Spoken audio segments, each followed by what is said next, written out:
J'en ai assez d'entendre que les manifestations contre le gouvernement sont violentes. Depuis janvier 2023, nous manifestons presque chaque samedi, sans pause, sauf durant les premiers mois de la guerre. Cela représente plus de 140 jours de manifestations nationales à Tel Aviv et dans d'autres villes d'Israël.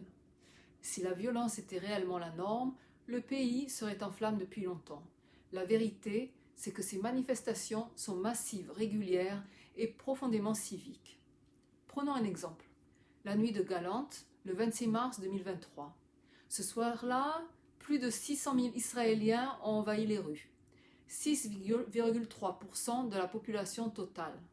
Pour donner une idée aux Français, ce serait comme si plus de 4 millions de personnes manifestaient en France le même soir. Un chiffre jamais atteint dans l'histoire française contemporaine. Et malgré cette foule immense, malgré la colère, malgré l'urgence démocratique, il n'y a pas eu d'émeute généralisée ni de violence massive.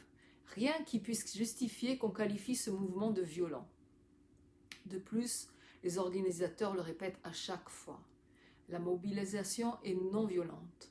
Confondre désobéissance civile et violence, c'est vider ce mot de son sens. Bloquer une route, ce n'est pas agresser.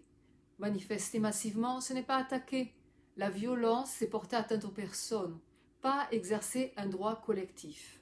Oui, il y a parfois des incidents isolés, comme dans toute mobilisation de masse, mais ils restent marginaux, non structurels et ne définissent pas le mouvement.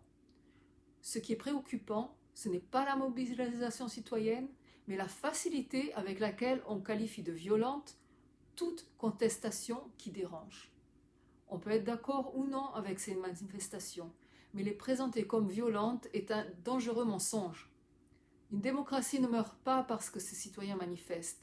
Elle meurt quand on les fait taire en les discréditant.